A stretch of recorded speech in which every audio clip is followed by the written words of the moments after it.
Hey friends, and welcome back to another episode of A Brush with Death. I'm your host, Miss Casey Hanalei, and in this series I sit down, I tell you a true crime story, and I paint you a pretty picture at the same time.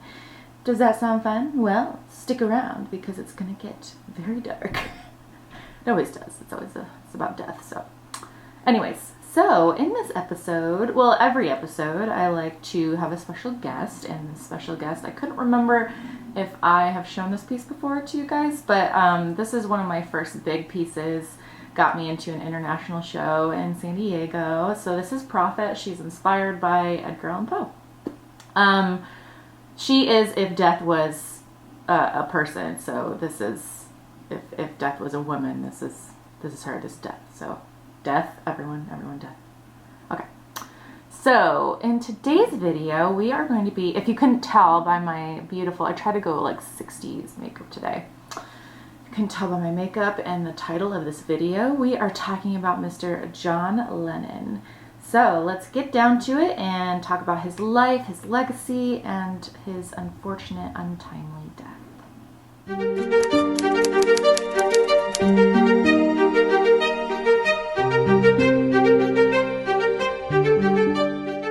So John Winston Lennon was born October 9th, 1940 in Liverpool, England, to his mother Julia and his father Alfred Lennon. He was born in the middle of German air raiding in World War II in England. I couldn't figure out if it was it said during the raid, but I was like, is it during an actual raid or was it during, just that time? Wow. Anyways, I thought that was kind of interesting if you think about who John Lennon did become, right? He's this huge activist against war, and he was, made his appearance during the worst war in human history. So, arguably so. But, I thought that was really interesting that this is the time that he made his appearance. So, Mr. Little John Lennon is born. Okay, so in 1945, so he is 4 or 5 years old, John's parents unfortunately become separated. Now, his father was a merchant fisherman, so he wasn't around a lot. So when you're not around a lot, it doesn't really work out for your relationships. And then his mother also became estranged from him, unfortunately. So he went to go live with his Aunt Mimi. A year or so later, he reconnected with his mother, thankfully, and Julia gave him his first guitar. She taught him how to play the banjo, play the piano, and got him his first guitar. So it begins. He starts playing, and he obviously has a lot of musical talent, and we'll see artistic talent as well. So he was raised by his Aunt Mimi. He still lived with her through his childhood up until his teen years. And he, people that knew him, teachers, friends, said that he was extremely talented artistically and musically. But he was just so much of a prankster, and he would just get into trouble all the time, which, who else can relate? Anyway, so, he could have gone to art school, they said, but he was just really, focused on being a free spirit, which, look who he turns into. So, okay. So now we're in 1956. John is 16 years old. This is when Mr. Elvis Presley, Mr. Blue Christmas. That was pretty good. That was pretty good for me. Anyways, Elvis bursts onto the scene, shimmies his way into everyone's hearts, and inspires John to start his first band.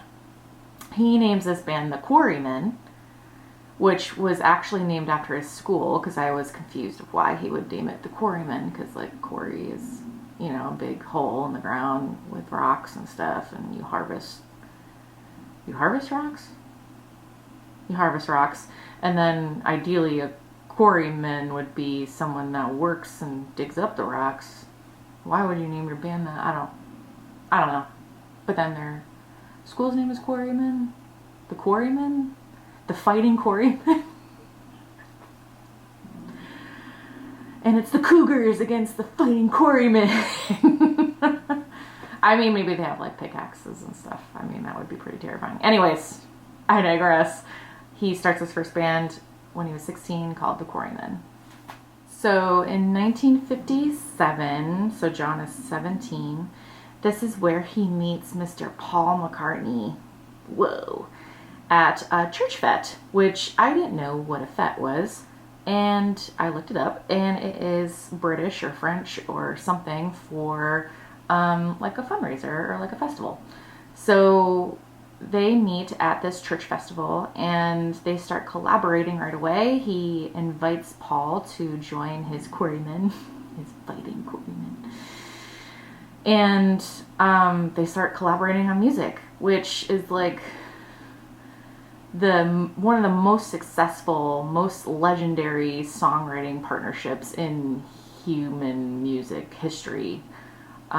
So that's pretty incredible, and only 17 years old. So in 1958, John is 18, you know, if you're doing the math. 1958 minus 1940, 18, math. He's 18 years old. This is the year something really good happens and something really bad happens. His mother is tragically killed. She's struck by a car driven by an off-duty police officer and is tragically killed. He said that this was one of the most traumatic, devastating moments of his life dealing with this. And then the same year, they come out with their first recording, Buddy Holly's That'll Be the Day, 1958. You know, from an artistic perspective, you know, for myself, you know, because I've been always making about myself, it depends on the situation, but when something really bad and traumatic happens, sometimes my creativity like boils over and I have to get it out, you know.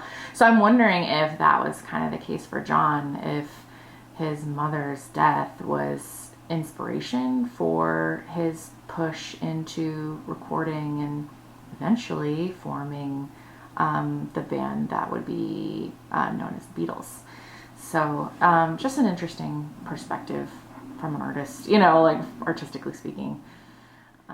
So in 1960, so this is a few years later, they meet. Paul McCartney introduces George Harrison to John Lennon, and he becomes a member of the band. They also invite Stuart Sutcliffe and Pete Best to join their band as well, and from there they become the Beatles. So John was inspired by Buddy Holly, their first record. His band's name was the Crickets, and so people think that you know, inspired them to become the Beatles, you know, because, you know, bugs. Because bugs.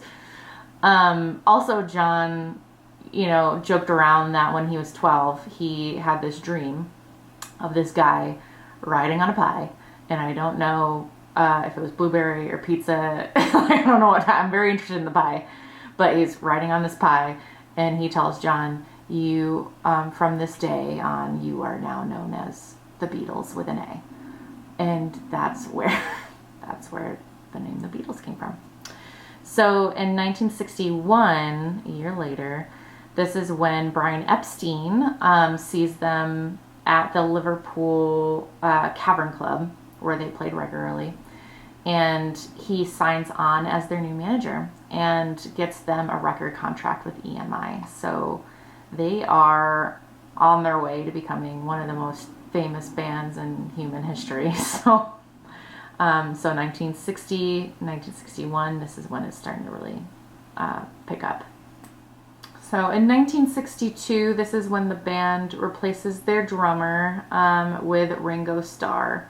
And this completes the set of the most famous music lineup in history. I keep saying that, but it's the Beatles, only one. So Lennon, McCartney, Harrison, and Starr.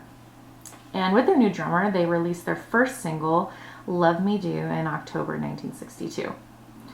John Lennon then wrote the band's follow-up single, Please Please Me, to that, and they became one of the most popular bands in Britain at the time.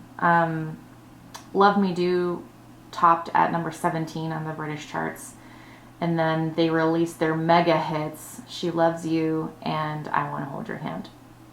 This is when Beatlemania starts. This is when people go nanners. They just go nanners for the Beatles. They love Britain. Everyone just can't get enough.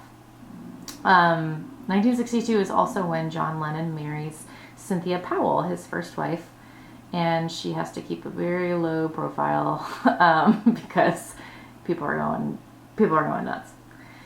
And then a year later, in 1963, this is when their son, Julian Lennon, is born, April 8th, 1963. He is named after John's, I was going to say wife. No, it's not wife. His mother, Julia, which I thought was very sweet. So Julian is born. So in 1964, the Beatles became the first British band to break out big, in a big way, in the United States by first appearing on the Ed Sullivan Show. So if you don't know what the Ed Sullivan Show is or was, it was this talk show, like Conan or Jimmy Fallon and, Kimmel and all of them. And they would have musical guests, right? And so if you didn't know who the Beatles were before they appeared, you certainly did now. Everyone watched the Ed Sullivan Show. Everyone knew who the Beatles were after this appearance. And so that same year, they also released A Hard Day's Night album and also the film that went with that album, I think by the same name. And the British invasion begins. So not only were the Beatles popular, but also the Rolling Stones came over, the Kinks came over, and British culture took over. Not only America, but I think everywhere. I was just thinking about it too. If the Beatles hadn't existed, would we be, especially in that time frame, the 1960s? When I think about the 1960s, I think about like Austin Powers, that kind of style, groovy baby, the British flag is, posted everywhere, the style and Fergie and not Fergie, Twiggy, right? All of that British culture and fashion and art, right? Music coming over and influencing our art and our music. It's just something interesting to think about. If they didn't exist, then would we have been so influenced by that at the time? I don't think so. I don't think so, but maybe.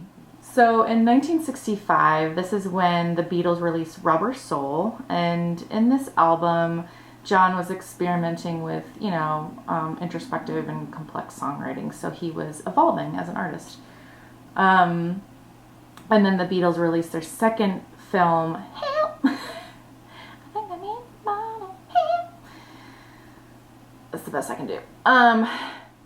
This was really popular as well, so much so that the Queen of Britain, Queen Elizabeth II, announced that the Beatles would be named a member of the Order of the British Empire. So that would have been wild to see, right, when she made that announcement. She's wearing her Beatles shirt. She's like, guys, I want to bring someone in, and not just someone. It's 4 dudes. And they're the Beatles, and now they're a member of this court, so treat them as such. Right? That'd have been crazy. The same year, in 1966, they performed for over 55,000 people at New York Shea Stadium, which was a world record at the time for biggest audience to be performed to. So 1966 was a huge year for them. All right. Then in 1966, this is when John meets Yoko Ono. Yoko was, or is, an avant-garde artist. he met at the Indica Gallery in November of 1966. They would later be married. So he's still married to Cynthia Powell, right? But he meets Yoko. Anyway, so this is when Beatlemania kind of started to lose its appeal. I guess the band members' lives were put in danger when they were accused of snubbing the presidential family in the Philippines. And then Lennon made a remark. John made this remark, and he said, "The Beatles are bigger than Jesus," which could be polarizing, right? I mean, if you look at it from a non-religious perspective, like Jesus didn't have TV. I'm sure if there was TVs back in Bible times, Jesus would have been just as big as the Beatles. But anyways, so very polarizing, right? People started having album burning bonfires, especially in the Bible Belt here in the U.S. So people really did not like that comment.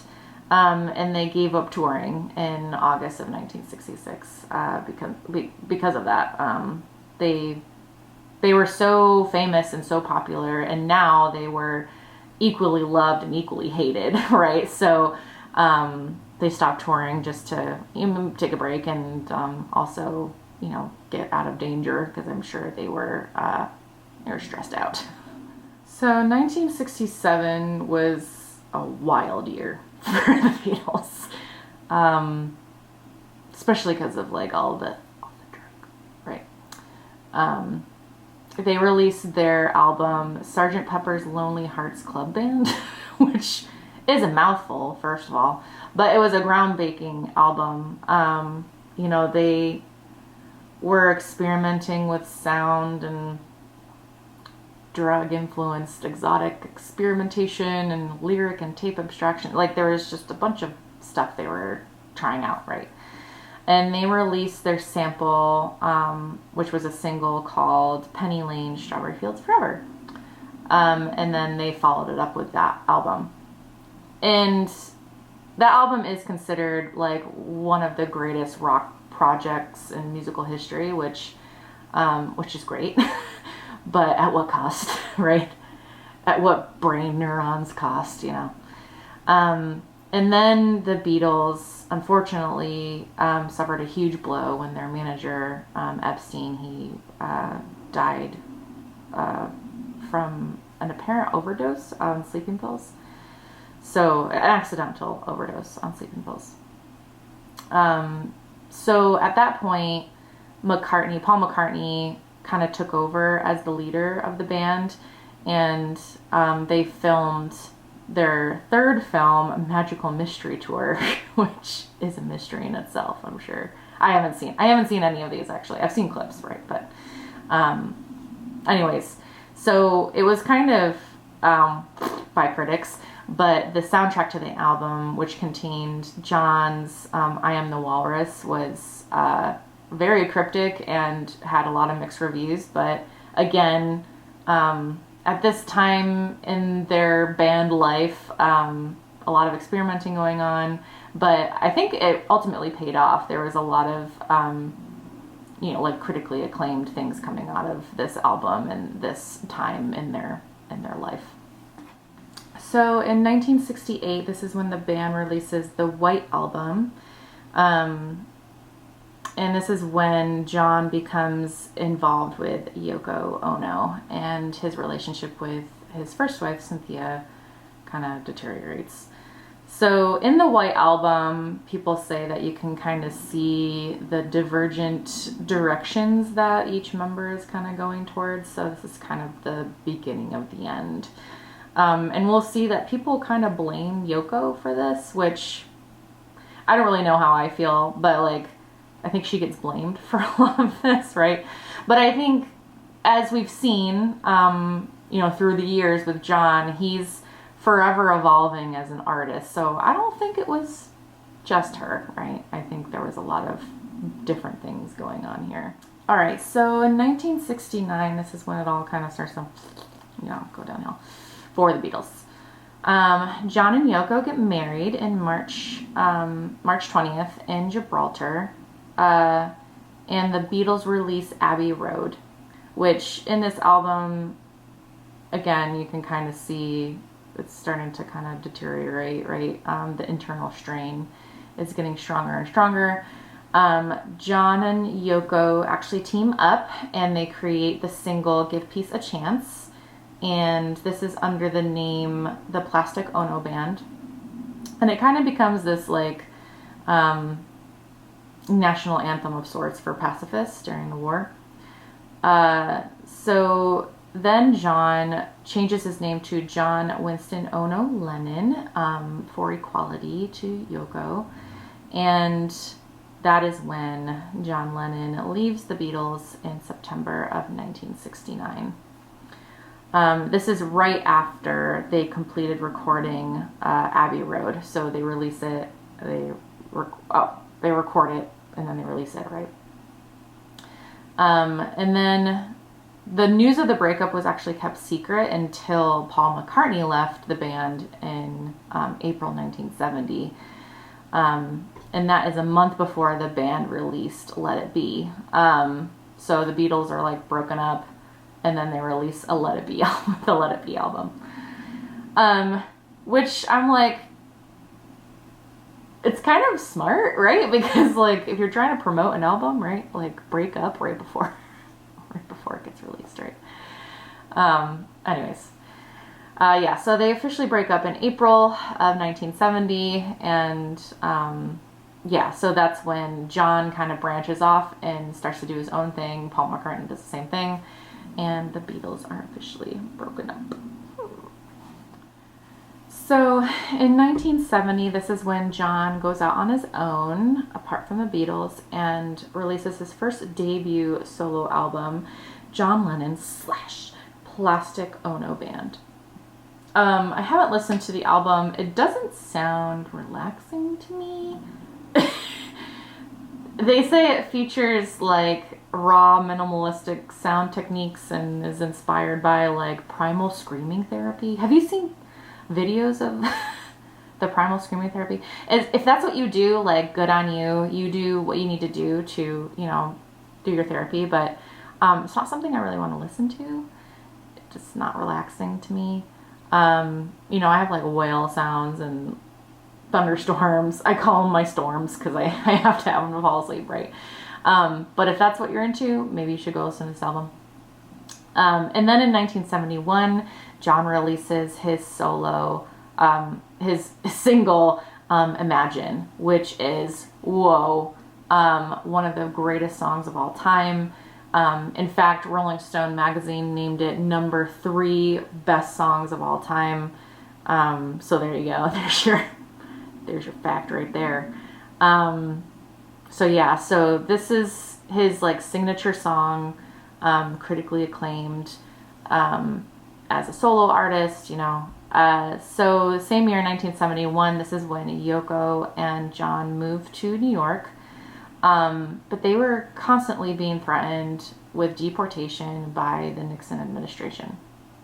Now, the Nixon administration said it was because of John's 1968 marijuana conviction in Britain, but the singer believed that it was, they were trying to remove him because of his activism against the Vietnam War, which I think is probably true. They were just kind of masking it to be, you can't spank marijuana. Oh shoot, a microphone. Hold on.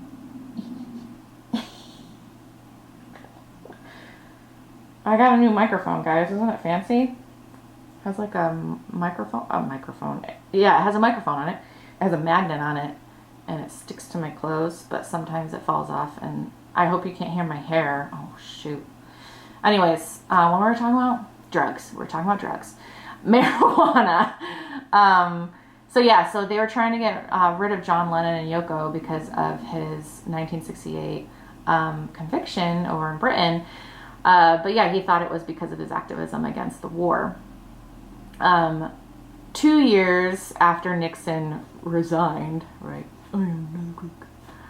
in 1976, Lennon was granted permanent U.S. residency. So, got him. So yeah, but they were like in constant fear of being deported.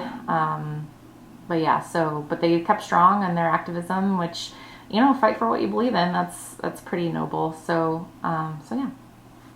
So between 1972 and 1974, John released a few different albums. One sometime in New York City, which was pretty politically charged.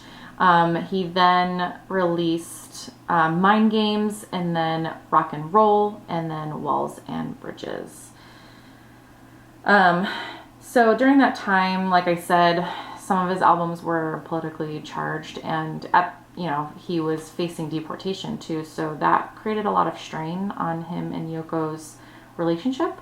And so they did actually separate for a little while, but did come back together.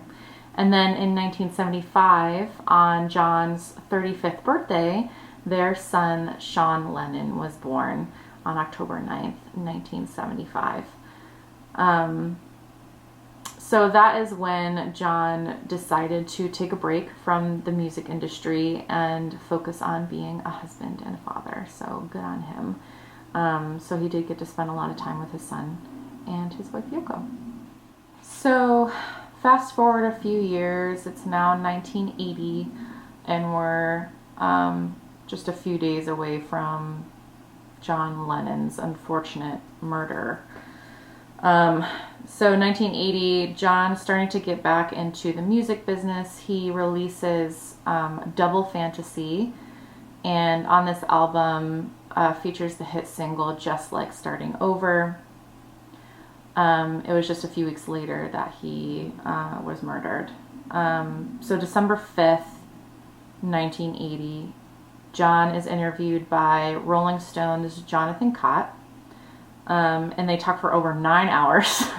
Jeez. But that conversation wasn't released until 2010. You can actually go find it online and see what they talked about. Rolling Stone then sent photographer Annie Leibovitz over to Yoko and John's apartment to shoot the magazine cover for that interview. And that was December 8th, 1980. So she shoots this photo. Oh, we have a visitor. Everyone say hi to Jasper. Hi, Jasper. So she shoots this photo, very famous photo. John is completely butt naked, and Yoko is sitting in front of him fully clothed, and he has his arms and legs wrapped around her, it's a very like emotional photo. I really like it. Some people might not like it because whatever, John's naked, but who cares? Yoko later said that, John was just really comfortable with Annie and was able to be himself. So that's why he was able to, completely be himself, completely naked. So later that day, so they get done with the photo shoot, and then both of them go over to RKO radio, and there he gives another interview at that radio station.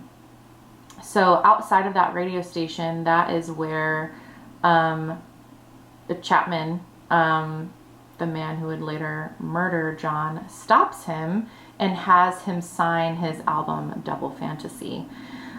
This is where that famous photo of John Lennon signing the album and Chapman right next to him is taken by photographer Paul Gorish. Yoko later said that this is a harder picture to look at than the death photo because of the betrayal in the photo. Her husband, and then the man that would murder him is right next to him. So they get in the limousine, they go back to their apartment, and they get out of the car, they are starting to go to the door, and John looks back after somebody calls his name, and that's when he is shot dead in front of his studio apartment. Yoko was right there with him. She didn't know who shot, she didn't know what was going on.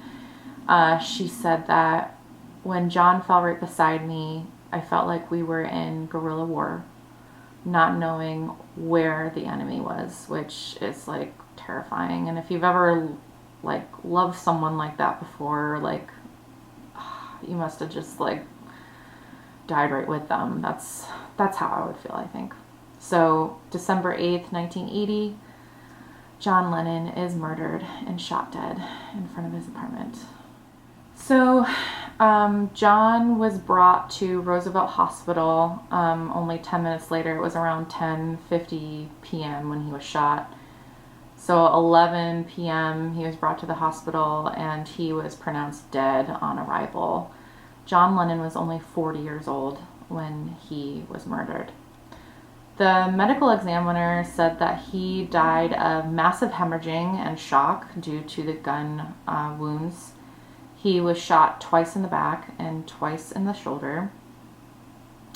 People that were there said that his last words were, "I'm shot," which, you know, that's not great. But Yoko later said that, well, hold on, his conversation with me before we got out of the limousine was it was very tender, and, you know, we were talking about what we wanted to do, if we wanted to go out to eat or whatever, but he said, no, like, I want to go home and see Sean, their son, before he went to sleep, which, at least there's that, and at least there's that memory that Yoko has, you know, of John. All right, so you might be wondering, who killed John Lennon? I don't want to give this guy too much of a spotlight, so I'm going to get this over with. So longtime Beatles fan Mark David Chapman, like I said earlier, was his murderer. Chapman was an out-of-work security guard living in Hawaii. He pleaded guilty to shooting Lennon in June 1981. He said that he confessed like almost immediately to like the panicked doorman who was like standing right there, like, I shot John Lennon. Like, no crap, dude, I was right here, I saw it, you know. And like I said, Chapman and Lennon crossed paths earlier that day. Lennon signed Double Fantasy for Chapman, and then he followed them home and pulled a gun on him, and that was that. He did buy the gun 3 months prior to the murder, so premeditation. In 2020, Chapman told the parole board that he was motivated by jealousy. He was out of work in Hawaii, saw John Lennon, you know, assumed that he had all this money, fame, fortune, all that stuff, and he just became very jealous compared to his own situation, and he decided to kill him right there. Another reason too that he gave was he wanted fame. So how do you get fame? You kill a very, very, very, very famous person, and that's how you become famous. I mean, I guess like mission accomplished, but you know, maybe not the right way to do it. You know, he said that he knew what he was doing, he knew it was evil, and he still went through with it because he wanted to be famous. Whatever. Mark. Sorry if your name's Mark, but Mark. Anyways, so he's still in jail. In September of 2022, you know, he knew it was wrong. He's still trying to get parole. Like, dude, you killed John Lennon. Like, one of the most famous people in history. Like, you're not getting out. I'm sorry. He's just gonna kill another famous person if you let him out. Don't let him out. Don't let him out. That's the moral of the story. Anyways, so yeah, so he's still in prison. And yeah, that's where he's gonna stay. So the impact of John Lennon's death was huge. Again, he was one of the most famous people ever in history. So fans congregated outside of their New York City apartment. One man actually said, you know, he took it as a personal loss. Like, he just had to get there to make sure it was true, and he didn't even know what to do when he got there. He was just standing there, and that was a lot of people. On December 15th, 1980, Yoko invited the public to participate wherever they were at the time, and around 100,000 people turned up to honor John Lennon in Central Park. And then another 2,000 gathered in Chicago, and a memorial concert of 30,000 people was held in Liverpool. A memorial titled Strawberry Fields was later placed in Central Park. And I mean, to this day, his work in the Beatles and his solo albums, I mean, top the charts over and over and over again. You know, he made a huge impact. Also, too, in his like humanitarian activism efforts as well. You know, he was just a remarkable human being, and still impacts people to this day. So, you know, a huge hole is left when he was murdered in 1980. Okay, so you all know that I gotta look up some conspiracy theories with every episode. I can't help myself, guys. I can't help it. I'm a true crime girly. I gotta get into those conspiracies. Even though I think, you know, probably none of these are true, right? But I like to go through them and just see what you guys think. I'm always curious. So the first one that I found was the CIA assassination theory. So the claim is that the CIA orchestrated Lennon's murder because of his outspoken political views and influence. So as you know, we talked about he was like a prominent peace activist during the Vietnam War. And he supported a lot of radical political causes, right? And so conspiracists say that his influence as a culture figure posed a threat to the U.S. government, particularly under the Nixon and Reagan administrations. So the CIA orchestrated to take him out. So what evidence is there? Actually, there is some. So, you know, we talked about Lennon's constant fear of being deported in the 1970s. So people say that he was under FBI surveillance at that time.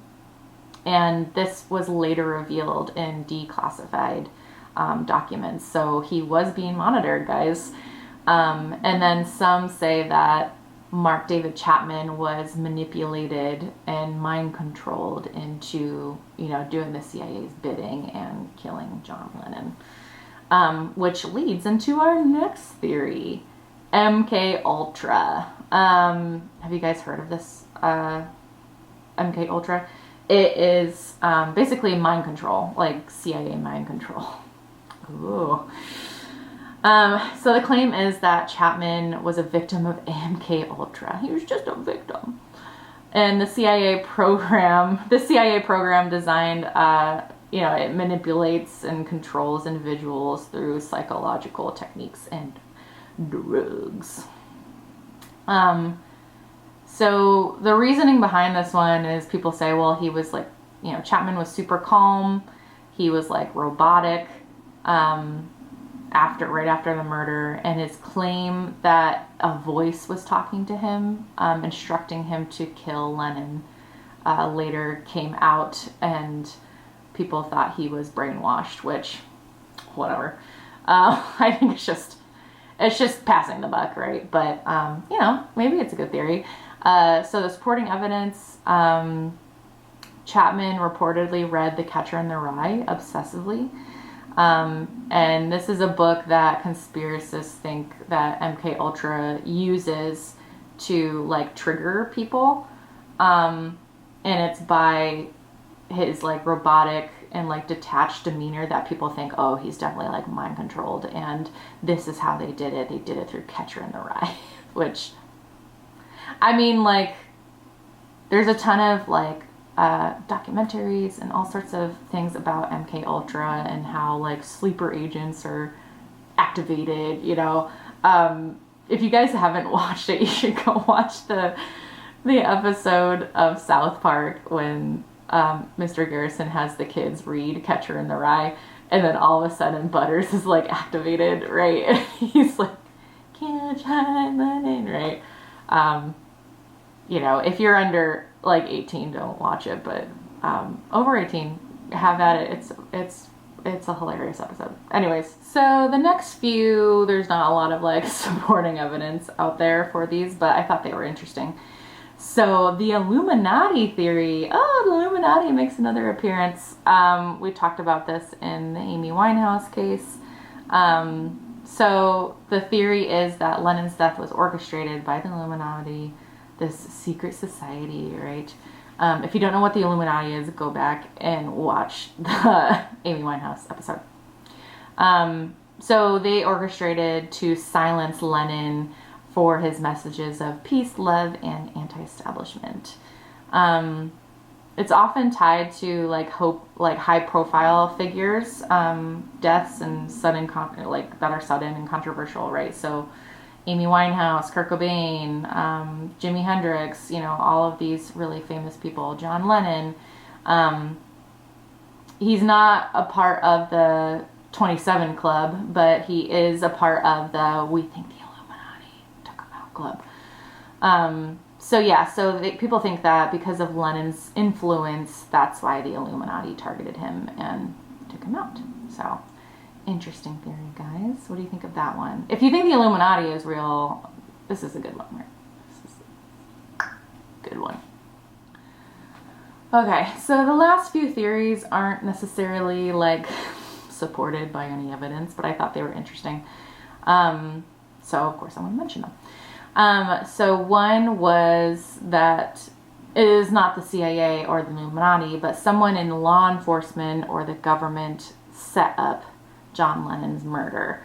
And people think this too because Chapman later said that he had been in contact with people from the government and they wanted him to kill John Lennon. Like, dude, like, stick with the story. Like, was it MK Ultra, or was it the Illuminati, or was it other government people? Like, just stick with something. Stick with something. No, I don't really like this one. And there's not a lot of evidence either, right? So, what do you guys think? So, the last two theories are shaky at best, right? So, one is Chapman's true motivations, right? So Chapman stated the reasons for the murder, including being upset when John Lennon said that they were bigger than Jesus, right?